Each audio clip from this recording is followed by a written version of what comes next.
Hey, welcome back to the channel. Have you ever had a time where you were talking with a friend about an idea and that idea seemed so ridiculous that it just had to be made? Well, that's exactly what happened with this project.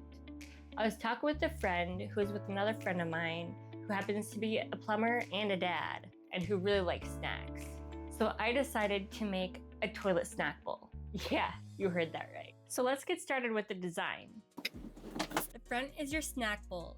Wide, curved, and perfect for candy, pistachios, peanuts, the list goes on. The back tank, that's not just for show. That's your snack graveyard. Shells, wrappers, crumbs, whatever he doesn't want to admit he ate, even though the evidence will probably be there. I even considered adding a phone holder as a bottom base, but I had to draw the line somewhere. Printed the whole thing in 6 parts.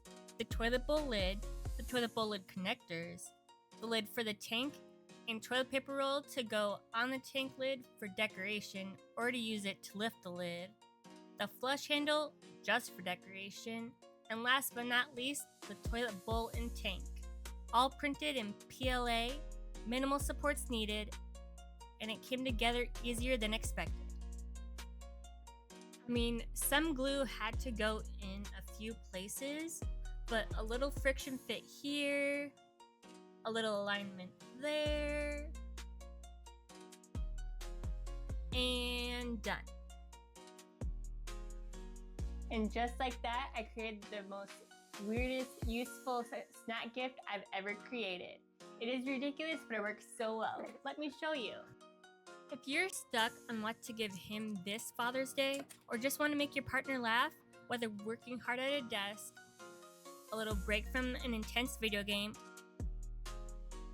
or just relaxing on the couch, this is one of those gifts that actually fun and practical, because let's be honest, guys love snacks, gadgets, and being king of the recline or throne. This was a really fun build and even more fun using it. I really did not think that I was gonna enjoy it so much, but I did. It really started as a joke, but turned into an idea that just had to be made, and I'm so happy with how it turned out. It's not your typical gift, but sometimes that's the whole point. It doesn't need to make sense, it just has to work. And I think that it really does. Stick around for the next build. Trust me, this is the first weirdest thing I've made, but it will not be the last. And let me know in the comments, what's the weirdest gift idea you've ever come up with? Thanks for watching, and we'll see you in the next one.